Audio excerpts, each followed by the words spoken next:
जय हिंद दोस्तों।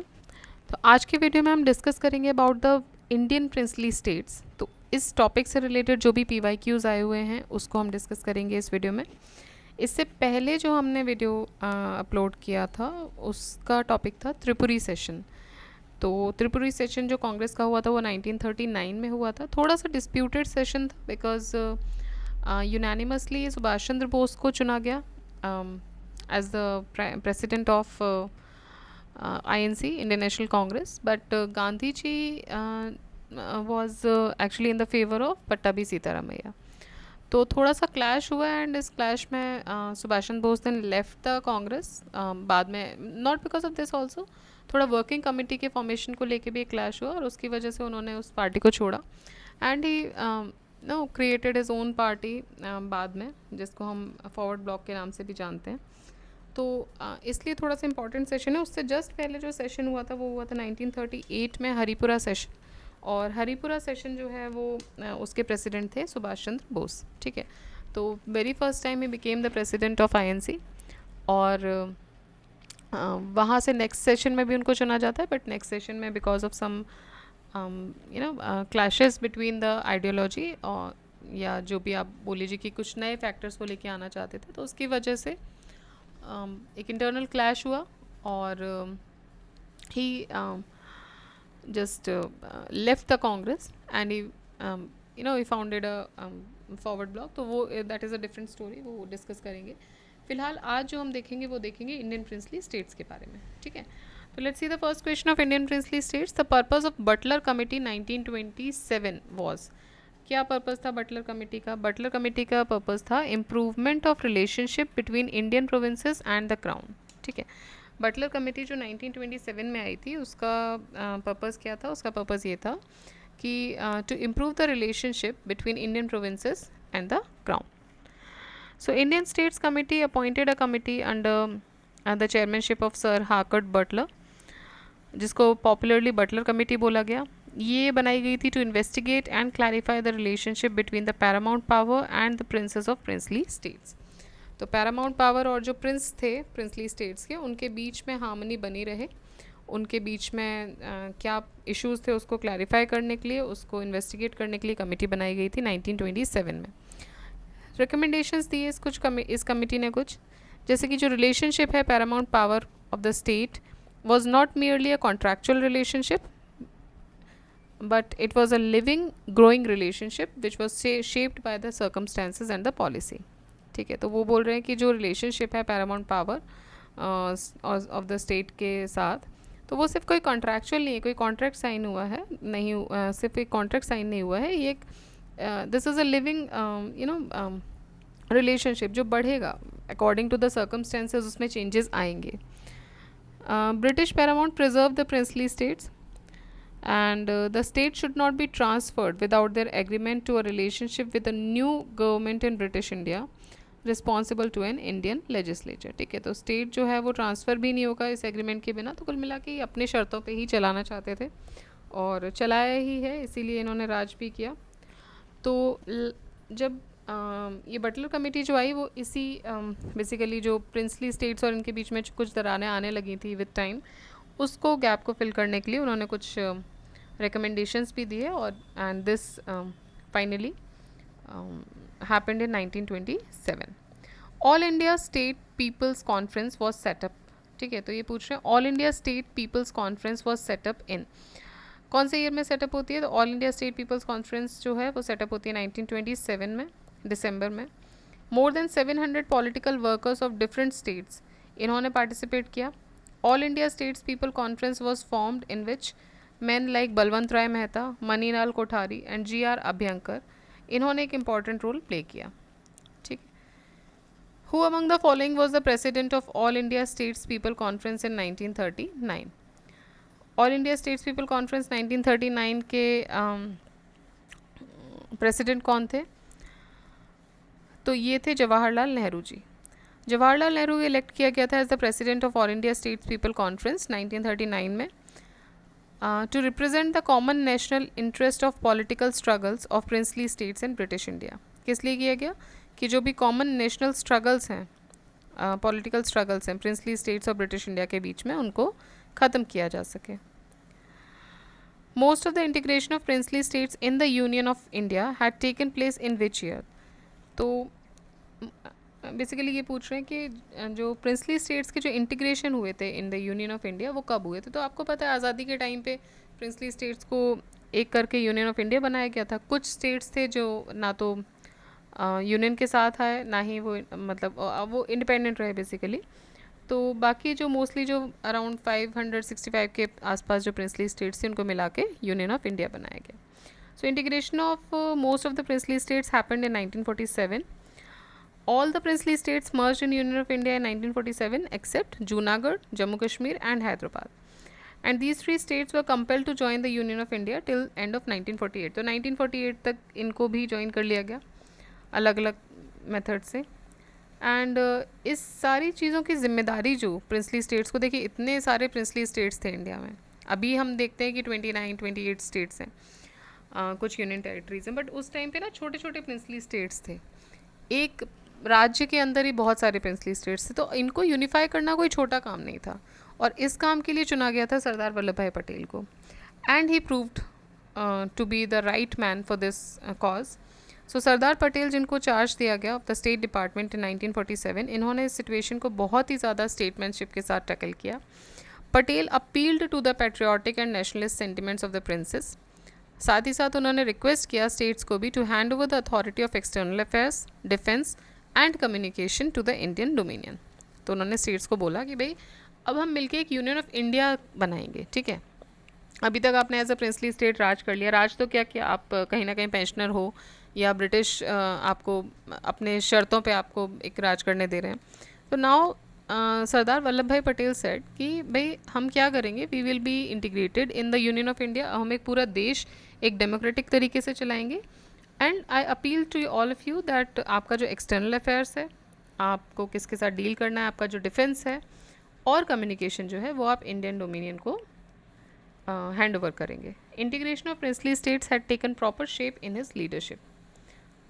ठीक है, next question. Integration of state was done under the leadership of, so अब सब आपको पता ही है बेहतर, Sardar Vallabh Bhai Patel. Which three Indian states delayed accession to India even after other princely states had joined? तो मेनली जूनागढ़, हैदराबाद और जम्मू कश्मीर, इन 3 स्टेट्स ने एक्सेशन को डिले किया. जम्मू कश्मीर इंटीग्रल पार्ट बनता है इंडिया का कब? तो ये डेट पूछ रहे हैं, तो बनता है 26 अक्टूबर 1947 को. 26 अक्टूबर 1947 तक, 15 अगस्त 1947 से 26 अक्टूबर 1947 तक वो एक इंडिपेंडेंट स्टेट की तरह चला. So they decided not to integrate into the Indian union. ठीक है, बट 26 अक्टूबर को ये महाराजा ऑफ कश्मीर जिनका नाम था हरी सिंह, देखिए उस समय जम्मू कश्मीर की बात करें अगर, तो जम्मू कश्मीर के जो राजा थे, जो प्रिंस थे, वो तो थे महाराजा हरी सिंह, और मेजॉरिटी जो जनता थी वो मुस्लिम थी. ठीक है, सो ये जो थे हरी सिंह जो थे, ये नहीं चाहते थे कि इंडियन डोमिनियन के अंदर इनका स्टेट जाए. ठीक, बट बाद में इंस्ट्रूमेंट ऑफ एक्सेशन साइन करके to Jawaharlal Nehru, the state of Kashmir was integrated into India. Jawaharlal Nehru appointed Sheikh Abdullah as the Prime Minister and Indian Army entered in Jammu and Kashmir on 27th October to repel the invaders. ठीक है, तो invaders अब यहाँ पे क्या था ना, इनके ऊपर अटैक हुआ. So now they asked for the help from Indian Union. अभी तक अपने आप को इंडिया डोमिनियन में नहीं लाना चाहते थे हरी सिंह, बट जब ये हुआ, उनके ऊपर अटैक हुआ रिबेल्स का, इन्वेडर्स आए, तो they asked for the help, they सीक्ड for help. Now Patel said कि okay, we will help, we will be sending you the army. ठीक है, बिकॉज हम तो आपको अपने देश का हिस्सा मान रहे हैं, बट आप हमें अपने देश का हिस्सा नहीं मान रहे, तो हम क्यों करें. So at that moment of time instrument of accession sign किया गया, और उसी के माध्यम से जम्मू कश्मीर जो है वो इंडिया का पार्ट बनता है. At the time of partition of India, which one of the following provinces of British India came forward with a plan for a united and independent existence? तो ये आता है पंजाब. पंजाब का क्या सीन था कि पार्टीशन के टाइम पे Punjab province came forward with a plan कि भाई एक यूनाइटेड और इंडिपेंडेंट एग्जिस्टेंस होगा, but it was due to the effort of Patel that PEPSU, ठीक है, it came in to existence. PEPSU में क्या क्या आता था? पेप्सू में ईस्टर्न पंजाब था, पटियाला था, क्योंकि देखिए कुछ हिस्सा पंजाब का तो चला गया था पाकिस्तान में, जैसे कि कुछ हिस्सा वो तो खैर बाद में बांग्लादेश में जाएगा, इसीलिए हम इसको वेस्ट बंगाल बोलते हैं क्योंकि इस साइड रह गया, ठीक है। बाकी हिस्सा जो ईस्ट बंगाल था वो कहाँ चला गया? वो बांग्लादेश बन गया। तो कुछ हिस्सा तो जो था पंजाब का वो चला जाता है पाकिस्तान में। बाकी जैसे ईस्टर्न पंजाब, पटियाला और जो हिली स्टेट्स थे उनको पेप्सू के अंदर लाया गया। और जो आइडिया था इनका पंजाब का कि हम भी इंडिपेंडेंट रहेंगे, देखिए उस टाइम पे सब चाहते थे, फ्रीडम मिल रही है तो एवरीवन वांट्स। उनके क्या विचारधारा रही होगी उसको हम गलत सही नहीं आंक सकते, बिकॉज वो उस टाइम का पीरियड की बात है। ब्रिटिश इंडिया ने उनके ऊपर वो कभी राज कर ही नहीं पाए, तो देवर लाइक कि नहीं अब हम एक राजा की तरह रहेंगे, हम राज करेंगे। अचानक से इंडिया आज़ाद होता है, ब्रिटिशर्स छोड़ के जाते हैं, तो उनको लगता है कि नहीं, उनके एस्पिरेशंस जागते हैं, उनको लगता है कि नहीं now we will be dealing independently with the प्रजा।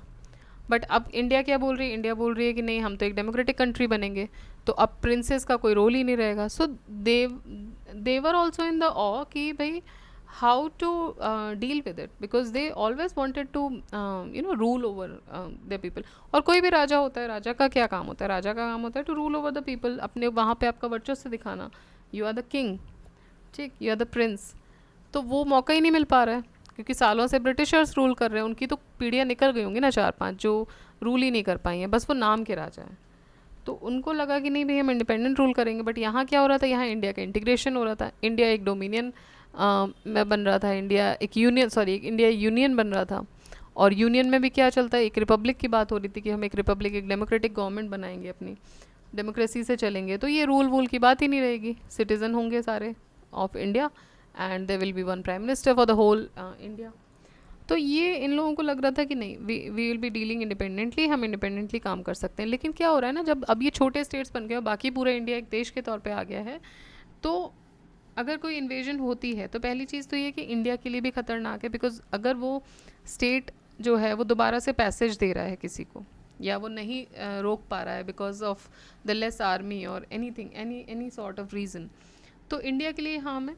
और हमने पहले भी देखा है कि मेडिवल इंडिया तक ब्रिटिशर्स ऑल्दो वो चूँकि वो बाहर से आए, they came from a different continent, तो वो वाया वाटर रूट आते हैं, वो नेवी के थ्रू, सॉरी वो पानी के रास्ते से आ रहे हैं, सी रूट के थ्रू आ रहे हैं।